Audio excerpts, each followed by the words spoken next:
Alright, so I keep seeing a bunch of these posts online that are like, oh, this new AI generative model has just made this new game. Like I saw there was an AI version of like Minecraft, which I actually played with my friend, and it was pretty cool to experience. Like if you haven't tried it already, I recommend it. But I see so many videos now of AI, trying to replicate games, of AI, scripting, AI scripting has been out for a while already, but it seems like it's getting better. It seems like AI may soon overtake our jobs, right? At least that's what, all of the developers are saying. And this is actually something I've tested in some of my previous videos. As a matter of fact, my very first video on this channel that actually blew up was exactly about AI. And I basically just asked the built-in Roblox AI to say, okay, do this for me, do this for me. And the conclusion at the time was that it's a nice thing, but like it should be used as just a tool, right? Like for actually making its own games, it still lacks some features in that department, especially because I had to like correct it a couple times as well. So if you're a beginner developer, it just won't work if you use AI. But now, it's been a year since that video. And to some of you, a year might not seem like a lot, but that's an entire year of development, right? We went from a very crude video of Will Smith eating spaghetti to now like a genuinely realistic video, right? Like my grandparents are falling for AI garbage on Facebook. So it's gotten pretty good, I would say, within the span of a year. And so what I just wondered is, what if I put AI back to the test of making a very simple Roblox game? Because look, a lot of the tests involving AI usually tend to be somewhat difficult. It's either, oh yeah, solve this really difficult equation, or, make this really difficult video game in like Unreal Engine or something like that. But Roblox is very simple, right? It's very basic. It just has basic parts or whatever. The actual script language that Roblox uses is called Lua, which, in case you don't know, is like the easiest language ever, basically. And ChatGPT also has recently updated their model, which I'm paying like $20 a month for, and they're calling it like, oh yeah, it's the new amazing, high power model, and it's like going to completely change everything or something like that. And so yeah, I just thought it'd be a cool idea to just open up a blank project file and just to ask the AI everything and make a game based on what it says. So I'm going to ask it, okay, give me a step-by-step process to make a simple game. Or actually, no, first I'll ask it, okay, give me a simple idea for a Roblox game. Then I'll ask it for a step-by-step process. Then I'll say, okay, for every single step, generate me code that will achieve that step. So for example, if like the AI generates me like, okay, you should make a simple tycoon game, right? And then it says, okay, step number 1, make the script that, makes the button. And then step number 2, make the button do stuff. Step number 3, give the player cash. And then I'll say, okay, write me a script that does all of those steps. And I want to mainly rely on scripts here, right? So I don't want the AI to tell me like, oh yeah, add a part into the workspace. I just wanted to make everything within the script. Because inside of a script, you can create objects, you can position them, so you can do everything within a script, right?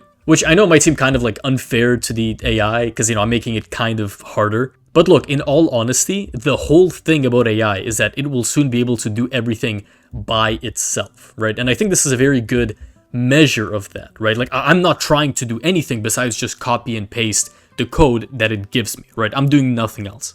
And now, initially what I was going to do is I was going to have like another tab open and I was going to like swap between the tabs, but I thought that would get kind of annoying really quickly if I did that. And so instead what I'm going to do is I have my phone with me right now and I have like the ChatGPT app open. And something cool that I can actually do, because I have both an iPhone and a MacBook, is that if I type something on my phone, so I just typed some gibberish right now. So what I'm going to do is if I just type some like random gibberish on my phone right now, there we go. And then if I copy this random gibberish, if I paste it on my MacBook, it should paste. There, oh yeah, there we go. That's pretty cool. Yeah, so that's a cool little thing that Apple devices can do. It's called like universal copy and paste or something like that. So yeah, using this method, I'm going to type stuff on ChatGPT. It's going to give me code.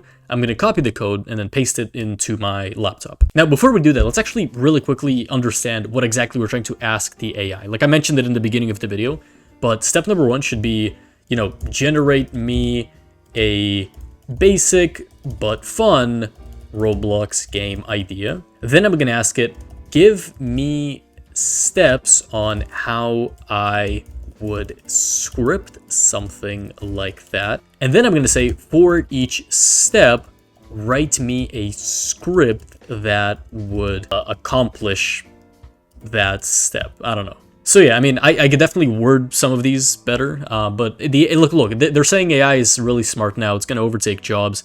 So if a human could understand this, then an AI should also understand this. So let me see. Okay, I'm gonna copy this. Okay, copy. Then I'm actually curious, wait, can I paste stuff into my phone? Oh yeah, I can. That's pretty cool. All right, generate me a basic but fun Roblox game idea. Game idea, escape the time loop. Players are trapped in a mysterious time loop where every 5 minutes the world resets. Their goal is to escape by solving puzzles, collecting clues, and working together before the loop restarts. You know, that's actually pretty cool. So let me actually just copy all of the text that it wrote down over here. Pasting from iPhone 16 Pro Max, there we go. Yeah, so, you know, ignore the red outlines, but yeah, players are trapped in a mysterious time loop where every 5 minutes the world resets. So gameplay features, dynamic map, small but interactive town with hidden secrets, stages of the loop, players must solve minigames. So this actually is a pretty cool idea. It reminds me a lot of like this game called Outer Wilds, which in case you haven't played it, go play it right now. I'm not even joking, it's a really good game. But yeah, I mean, I wouldn't call this necessarily a simple game, or sorry, not simple, basic. But like, it's simple enough, you know, like, oh yeah, time loop, you know, there's like some clues they have to fix. Unique things happen, like a door opening at 2 minutes or a character appearing at 4 minutes. Oh yeah, and it gives me monetization tips as well. That's pretty fun. Okay, so I actually quite like this idea, right? Escape the time loop. I don't know. I feel like if this was actually done as like a real game, I would actually play the hell out of it. But okay, let's ask it the second thing. Give me steps on how I would script something like that. So copy and paste. There we go. All right, so it's generating like the text right now. While it's generating, because it might take like a minute or so, I think this is actually the perfect time to just promote everything that I have. Now, look, don't worry, I'm not sponsored, right? So you're not gonna have to sit through a stupid sponsor segment, because so many YouTubers do this, bro. Like they're like, oh yeah, I'm sponsored by this company, but I actually really like this. Like, no, you don't. Come on, let's be real, right?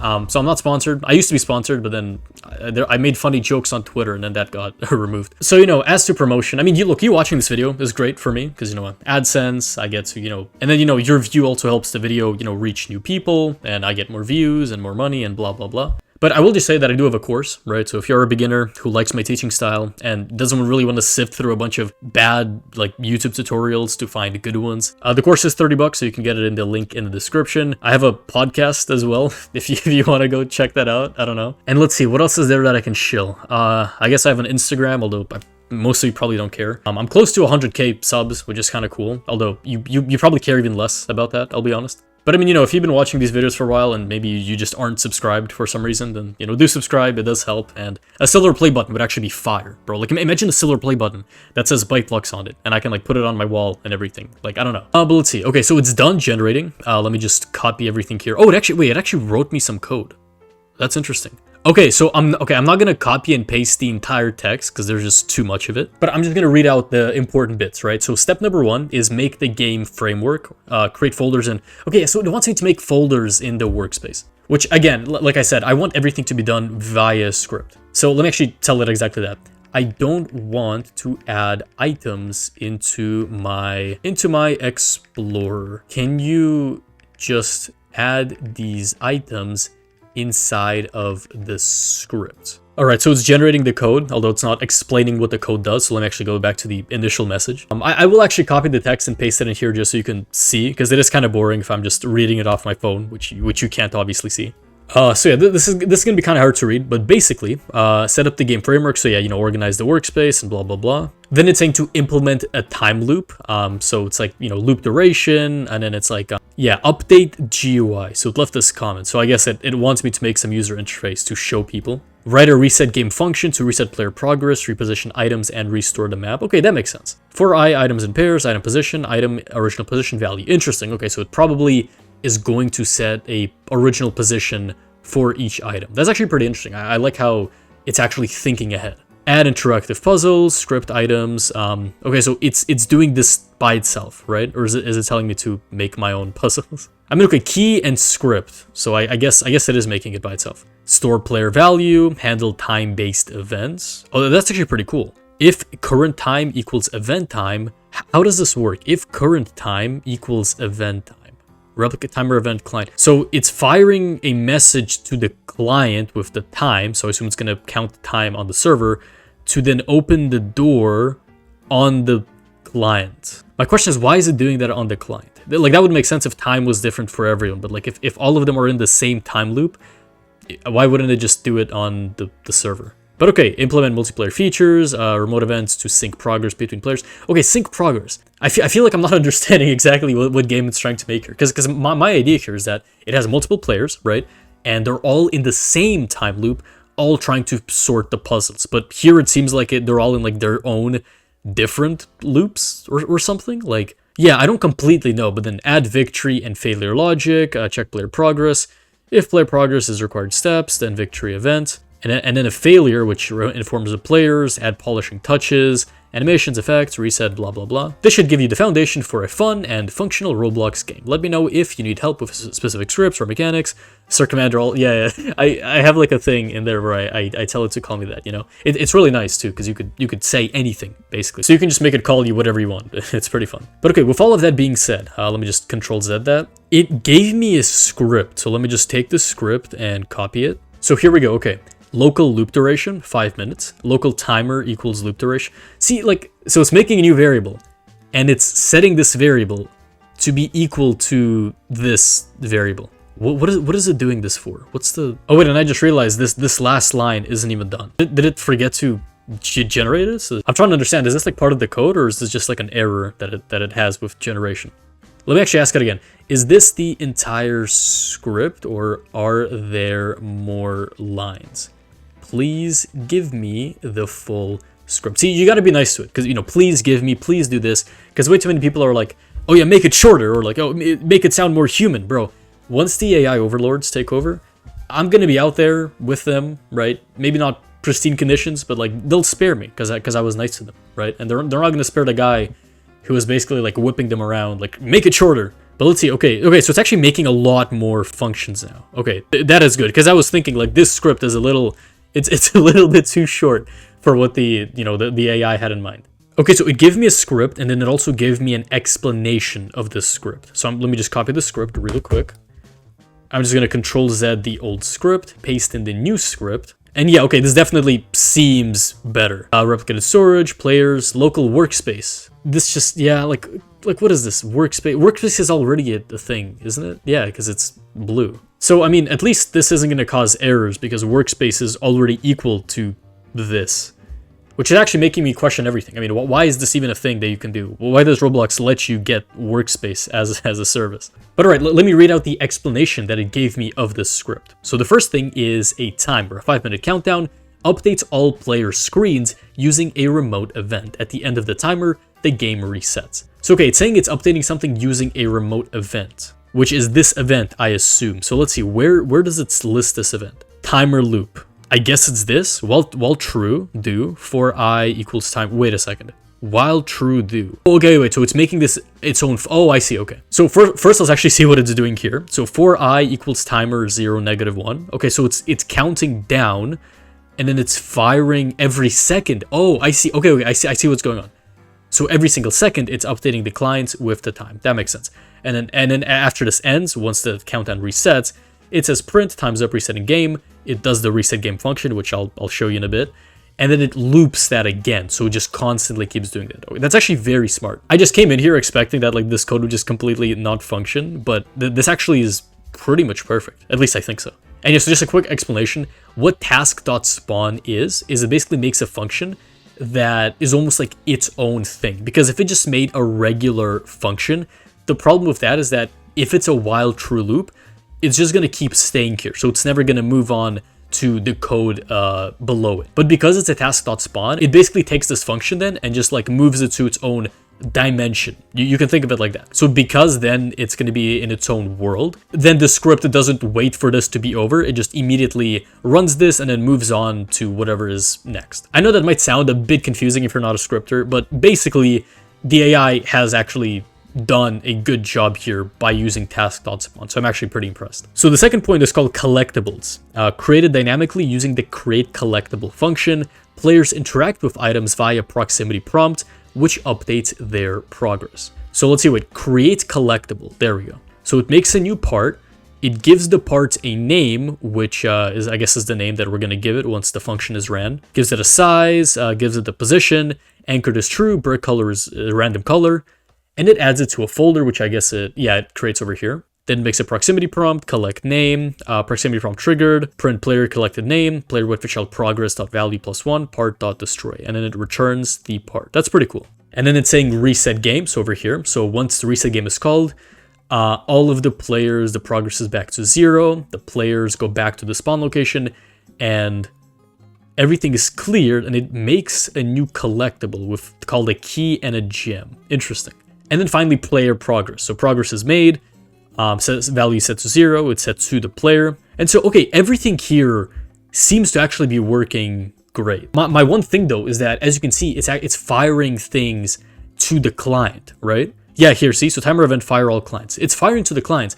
The problem with this though is that we need to actually tell the clients what to do, because this is giving all of the clients a message, but the problem with that is that the message will do nothing unless we actually script something in. So to those unaware, what this is even doing is it's a way to communicate between the game and its players. And the way we can do that is by basically adding a local script. So local script is a script that only changes what the player sees. It doesn't necessarily change like what other players see. So like, for example, if I were to change the color of the spawn location inside of a local script, the color would only change for the player who has this local script. So if only one player has this local script, only that player would then see the spawn location as red, for example, and every other player would see the spawn location as its normal color. So again, what it's doing here is it's firing the event, but because there's no local script, it's just not going to do anything. So then let me ask you this. What about the local script then? Here is the local script that you'll need to handle the client-side features such as displaying the timer and interacting with remote events. This script ensures players can see the countdown and receive feedback when interacting with game elements. Okay, so it said place this script in starter player script or in a screen GUI under starter GUI.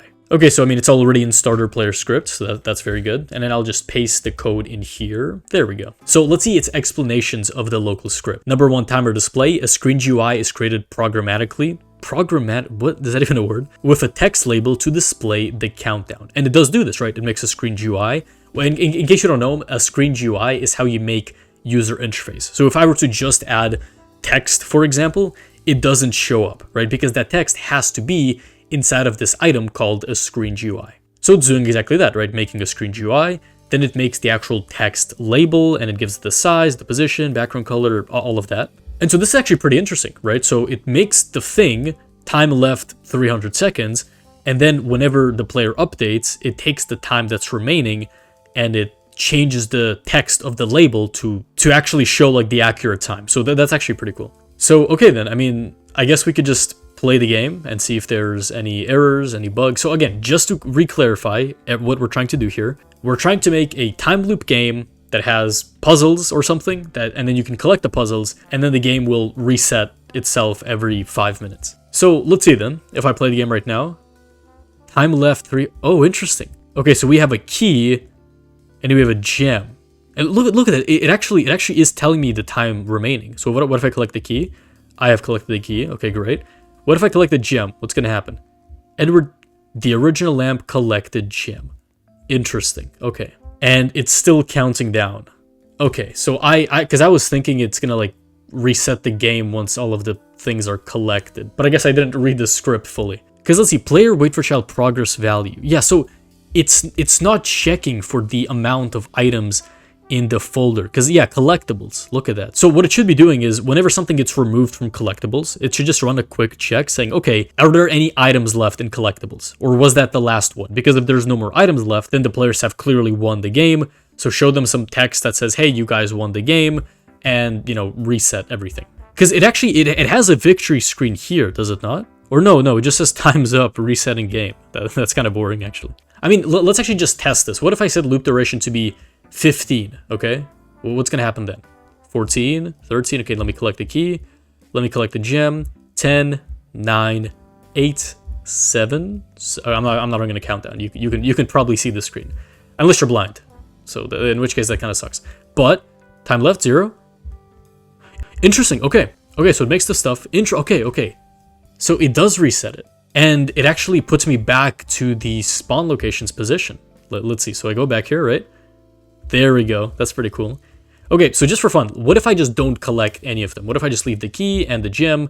It's actually funny, now they're the appropriate colors. So that's pretty cool. 3, 2, 1, and yeah, okay, so it gave us a lot of talk about how, like, you know, we should make it so that, like, you know, it checks for when the player collects something, or and how there should be like an event, and then how there should be an event that, like, oh yeah, every 2 minutes the door opens, or something like that. But, you know, playing the game, like, legitimately, let's actually see what some issues with it are. I mean, the main thing, obviously, is that it's too short, but let's just give AI the benefit of the doubt, because obviously I didn't give it too much to work with. As a matter of fact, I told it to make a simple game, so it being short is no big deal. But the fact that, number one, the positions of these aren't random, which is really weird to me. Like, I thought they would be random every single loop, but they're all just in the, like, look at this, right?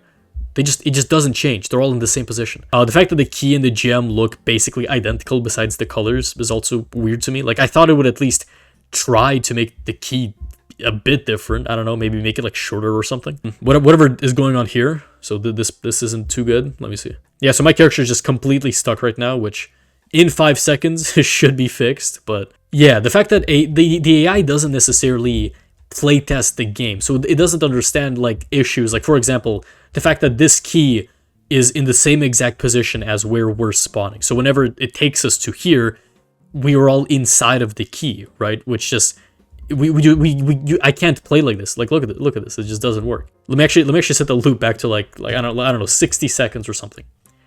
Another issue that I've noticed is that no matter what the loop duration is, inside of the local script, it specifically says that this should say 300 seconds, right? So it doesn't say, okay, set this to be whatever loop duration is. Instead, it gives it 300 seconds. So even if loop duration isn't 300 seconds, it's going to say 300 seconds. And then obviously it's going to update itself, and that's going to be fine. But like, even if I just play the game right now, it's going to say 300 seconds. Like, just look at this.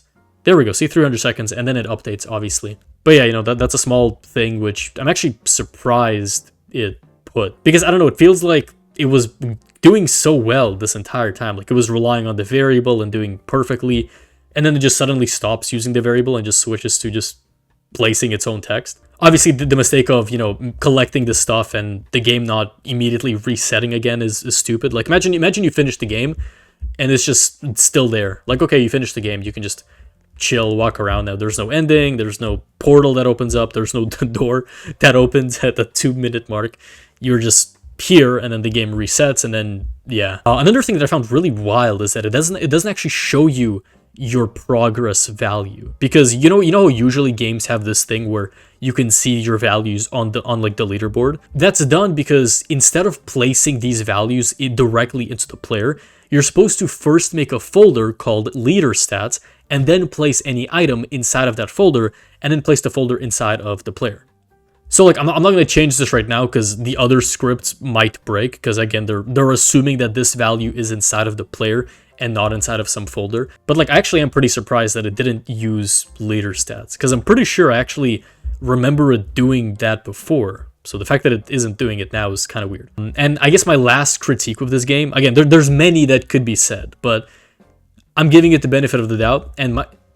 But the last critique of mine is just that if I don't collect anything, there's no punishment. It doesn't say, oh, you know, everything gets blown up, or like, oh yeah, you know, you lost. Like, it doesn't say any of that. It just says, okay, you know, just reset, you know, make them different colors. Like, I don't know, like, if I pick up the key and then I leave this gem open, it just doesn't care. Like, look at this. Yeah, it's 3, 2, 1, 0. No game over. No, like, oh, you forgot to collect the key, you know, you lose points. It just doesn't care. And I know this is a wild comparison, but, you know, comparing this game to Outer Wilds, you know, see what I did there? I don't want to spoil the game for anyone, because, again, it's a really amazing game. You should go try it out, spoiler-free. But the game relies on a very similar mechanic. It's a time loop with puzzles that you can go fix. However, the way that the game works is that once all of the puzzles are fixed, it leads you to an ending, right? Like, if you've ever played Outer Wilds, right? Imagine if you finish all of the puzzles, and then that's it. Like, you finish the puzzles, you know, you're like, okay, I get this now. You know, I learned how to do this. I opened this door. Amazing. Everything works great. And then the game just halts. Like, there's just nothing that happens. Like, there's no next step. The game doesn't end. Because this is what's happening here right now. We're just looping forever with no sign of stopping. However, this is the AI's artistic ability, right? This is the ability of the AI to understand how actually playable and enjoyable its game is, which again, it seems to be its main weakness right now, which is why I believe that, all of the developers saying, oh, it's going to take our jobs. Look, boys, we're going to be fine for at least like another year. I'm not seeing millions of players play this style of game. Although I will say that if I was a beginner to developing, this would actually, I think, be very beneficial, right? I feel like a lot of developers now rely on tutorials and courses. Like, again, even I have tutorials, I have courses, but like, I would even recommend you to first use AI to get started, right? Like obviously at some point AI might get a bit too confusing, so maybe that's when you want to switch to a real person explaining things. But this actually is a very good feature, especially with the fact that it actually explains what it's doing. Or sorry, not here, but like, in the message that it gave me on my phone. And initially, I was going to judge it on its scripting ability alone, right? My task wasn't to see how creative the AI is. It was simply how good is it at writing code that makes sense together. And so, reading through all of this, there was the mistake that, again, it stopped generating the script halfway through, although I think that's just an issue with ChatGPT in general. There was also the issue that it just completely forgot to give me a local script, and I had to ask for it. But even when I asked for it, it took this into account, so it knew for a fact that, yes, there will be a timer event, and yes, that we will receive messages from the timer event that will have the timer, so it knew that it's going to give the time remaining in here. So yeah, as you can see, when it loops through the timer, it gives it the current time, and then here it takes the time. So like, yeah, I know it wrote both scripts, but like, it is really interesting how it understands what's actually going on enough to connect both scripts together. Now, not to say the script is completely perfect. For example, the very first thing here is it makes the loop duration, and then it just makes another variable equal the loop duration. And look, I've checked this out, right? If I highlight the timer and we kind of scroll, we can see that the timer is actually being used here, right? So see over here, so it uses the timer. Now, if I highlight the loop duration, it's used here and precisely nowhere else. So we make the variable just to replace it with another variable and to never use this again. There's no point in using this, and I legitimately have no clue what it was trying to do. So I think this is the biggest issue with AI coding as of right now. It's good at like understanding what the script is supposed to do, but I believe the issue why it did this is because in the very first version of the script that it gave me, it had this variable, and then I think down the line it realizes like, oh, maybe I want the variable to be named timer or something. Like maybe I want the variable that's named timer, and then we should make the variable equal to whatever the loop duration is. So its problem is that it only builds on ideas. It's seemingly not able to go back and change things unless you specifically ask it to, right? It takes the things that it has right now and just adds more and adds more and adds more without necessarily trying to understand whether that is the best move on the board or, whether this will cause any problems down the line. Like, again, it's not able to understand that if the player and this part are in the same exact position, that might cause some issue. Like, sure, maybe it doesn't know that the player will completely ragdoll, but like, you should at least understand that the player will collide with the part that's right in front of it. You should at least understand that, this should be reserved for players and not these objects. And it's actually kind of cool how they're both the same color. And there we go. Because again, the way that AI works is it's very similar to evolution, right? Evolution doesn't care what the best thing is, because otherwise we'd all be like flying around and, breathing underwater and in space and all of that. Evolution just says, okay, if this works, then it works, right? So, if something hurts but it lets you live for longer, then it's good, right? So evolution doesn't care about perfection. It just cares that something works, and then it just completely ignores it. As long as it works, it's all good. And I think AI is very similar in that aspect because it's constantly learning, constantly trying new things. But again, because of this, once it finds something that works, it says, well, this doesn't cause an error. And yeah, sure, it doesn't. But on a big enough scale, like, this just, again, this won't be optimized, right? This also will be very, very boring. Because like I said, the whole point of a game is to be fun, right? And I know we already judged its creative abilities, but I'm still impressed as to how it specifically told me that I should have an ending, like a failure implemented into the game. Like there should be something that says, okay, if everything hasn't been collected, then you should tell the players that they failed. So it specifically told me that, and yet didn't include this in the script. So, like I said, there's still definitely a long way for the AI to go. It's good with scripting, and it's definitely gotten better, because before it would make scripts with errors. It made scripts that just didn't do the thing that, you wanted it to do. And it kind of did the same thing here, but at least it's better, right? Like the text shows up and the text works, and you could collect the parts. And this is very basic scripting, but at least like it's able to do it pretty efficiently. And again, to be a bit more positive here, it is cool how it managed to do all of this with just scripts. Because initially it was like, okay, you need to add these items into the game, but I didn't add anything, right? I literally added nothing. I just said, okay, write me the script, and I'll add the script, and that's all I'm gonna do. But here we can see we have the collectibles with the gem and the key, and then inside of the gem and the key we have proximity prompt. So again, it added all of these here. And then let's see, what else did it add? So yeah, inside of my player, we can see this progress thing. So let's see, if I collect the key, yeah, look at that. So the progress goes from 0 to 1. That's kind of cool. And then in replicated storage, we have the remote event that it calls timer event. And then in here, yeah, we have the local player script and also the user interface, right? Which can be found in player GUI. So yeah, there we go. Yeah, so it made the timer GUI, it made the text label, and as you can see, it constantly updates it, right? So time left, yeah, 15, 14, 13.